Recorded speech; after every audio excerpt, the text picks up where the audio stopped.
Only if they knew what she'd do after church. That's how the whisper always started. By the time it reached the ears of Mama Nkechi at the palm wine stall, it had twisted and turned like a snake in dry leaves.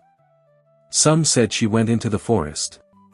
Others swore she changed into a black cat.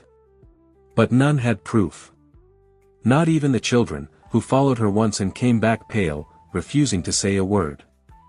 They all referred to her simply as Iya Beatrice, the quiet, elegant woman who always sat in the third pew from the front every Sunday in St. Michael's Anglican Church, Ogbunike. Dressed in spotless white lace, her geli tall like the Iroko tree, her Bible always hugged close to her chest like a secret. She never spoke unless spoken to. She never joined the women's meetings or stayed for jollof rice after service. The moment service ended, she'd bow gently at the altar, greet Pastor Azugo, and slip away with the grace of smoke. Gone. Disappeared down the dusty road. Until one Sunday. Things changed. It was the harmattan season, and the air was dry, full of whispers and cracked lips. Church had just ended, and as usual, Iya Beatrice made her quiet exit. But this time, something strange happened. Young Chinedu, the troublesome son of the village tailor, had stolen his father's binoculars to spy on her from behind the mango tree near the church gate. He watched as she walked past the road leading to her compound. She didn't go home. She took the narrow bush path, the one the elders warned about. The one that led to Mirioka, the forbidden river. Chinedu, hungry for adventure, followed her, keeping low, heart pounding. She moved without fear, as if the forest bowed before her. Birds stopped chirping. The trees seemed to lean in. Then, she stopped. Right at the edge of the river, under a twisted ube tree, she knelt and began to sing. But not in any known language. Her voice was deep, like a river speaking. The water responded, it shimmered, glowed even. And then she disappeared beneath the surface. Just like that. Chinedu screamed and ran all the way back to the village, but no one believed him. They said he was lying. That he must have eaten too much ogbono and dreamt nonsense. But something had been seen. By the next Sunday, the whole village was buzzing. From pepper sellers to Okada riders, everyone was saying it. Only if they knew what she'd do after church. Mama Nkechi said her cousin in the next village lost her shadow after bathing in that same river. Baba Ifani claimed he once saw 3 white birds fly over Iya Beatrice's roof at midnight, singing hymns. Even Pastor Azugo, who was known for his strong faith, started acting nervous around her. He shortened his sermons.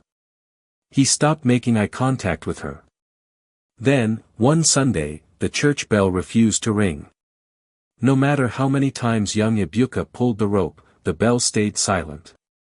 That was the day Iya Beatrice did not come to church. And that was the day lightning struck the roof of the church, no rain, no clouds, just a single bolt that burned the cross to ash. People began to panic. Desperate for answers, the elders gathered. They summoned Dibia Onu, the last surviving priestess of the old ways. She was blind in one eye, her back bent like a question mark. She hadn't left her hut in years. When she heard the name Iya Beatrice, she spat on the ground. She is not what you think she is, she croaked. She carries the blood of Ikeneni, the river mother. Long ago, the story went, there was a girl born of both woman and water. Her mother had bathed in the sacred river under a blood moon, not knowing she had broken an ancient law. The river goddess claimed the unborn child as hers. That child? Beatrice. She walks both worlds, the old priestess said. Church is her disguise. After service, she returns to the water to fulfill her other covenant. What covenant? The elders asked, trembling. The priestess whispered. She is the keeper of balance. As long as she sings at the river after church, our land remains safe. But if her song is broken. And then, it happened. The next Sunday, men with loudspeakers and shiny suits came from the city. They called her a witch. They said she was leading people astray. They shamed her in front of the congregation, quoting scriptures and shouting. Ashamed and heartbroken, Iya Beatrice stood in silence, and then walked out of the church barefoot. This time, she didn't go to the river. She sat in her house. Quiet. The river waited. But the song did not come. That night, the river overflowed. It swallowed 3 farms, carried away a newborn goat, and left fish writhing on the church steps. The land was crying. And for the first time, people began to understand.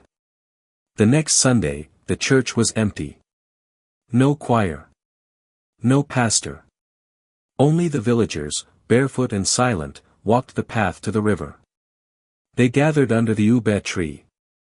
No one spoke. The water was calm, but there was a heaviness in the air. Suddenly, the surface shimmered, and she rose. Iya Beatrice. Her white lace soaked, her eyes glowing like dawn. She looked at them, all of them, not with anger, but with sorrow. "You only see me in church," she said softly. "But I serve beyond the altar." She knelt, touched the water, and sang. The wind calmed. The river pulled back to its banks. And from that day, they never questioned her again. She still came to church, still sat in the 3rd pew, still wore white. But now, when she bowed at the altar and walked away, no one dared whisper anymore. Because now they all knew. What'd she do after church?